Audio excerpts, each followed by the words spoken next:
Li gor zanyariyên rêxistina kara navneteweyî her sal nêzî 2.300.000 karker ji ber nebûna bergiriyên parastinê jiyana xwe ji dest didin. Li gor rêxistina kara devletên Yekgirtiyên Amerîkayê, li Amerîkayê her sal 5.109 karker, ango rojê 14 karker jiyana xwe ji dest didin. Li gor vê rêxistinê li bajarê New Yorkê her sal 56 karker jiyana xwe ji dest didin. 20 ji sedê wan karkeran di kerta înşaatê de dixebitin. Di çarçoveya biranîna karkerên înşaatê ya navneteweyî de malbatên karkerên înşaatê yên ku jiyana xwe ji dest dane û karkerên înşaatê bi biranînek li dar xist. Di seremoniyê de ku di katedrala St. Patricksa New Yorkê de hate li darxistin, ji bo wan karkerên kerta înşaatê yên ku jiyana xwe ji dest dane an jî birîndar bûne, daa hatin kirin.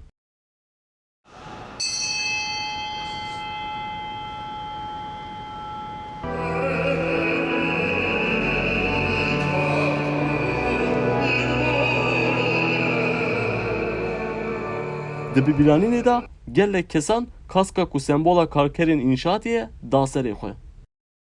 Keşiş Brian Jordan ku serkêşiya biranînê kir ji dengê Amerîkayê re wiha got. So this annual hard hat Her sal ji bo wan karkerên di karta înşaatê de jiyana xwe ji dest didin yan birîndar dibin bîranînekê li dar dixin.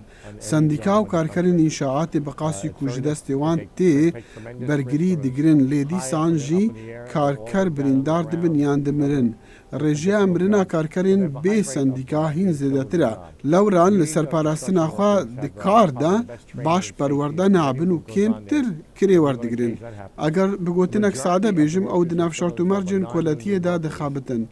Lê em cudahî naxin nêvbera wan û karkerên birîndar û kuştî ku sendîkayê wan tune ye. Bi tevahî kesên ku hevjîn, zaro, bira û hevalên wan jiyana xwe ji dest dane, em spasiya wan dikin. Di vî kartî de ne bi tilê mêr, jinan jî jiyana xwe ji dest dane. Ji bo şerefa mirovaniyê ji wan jinan re em spasiya xwe pêşkêş dikin.